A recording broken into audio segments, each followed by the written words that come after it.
Travel and tourism association of गोवान घाल्ले याचिकेचेर हायकोर्टात सुनावणी चल्ल्या. ट्युरिस्ट टॅक्सींनी डिजिटल मीटर घालपाची तयारी खंय मेरेन पावल्या ताचो रिपोर्ट हायकोर्टान 11 डिसेंबराक मागिल्लो. गोंय सरकारान सोमाराक कोर्टाक रिपोर्ट दिलो. सरकारान कोर्टाक सांगलां तें अशें.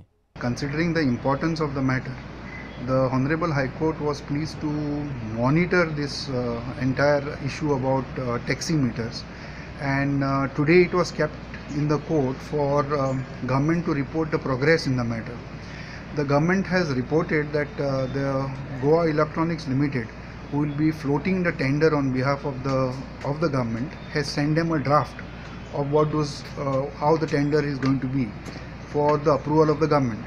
The government states today that they will require at least 3 to 4 weeks time for the purpose of finalizing the draft, and probably by the 15th of January they should be able to make a committed statement when the tenders will be issued.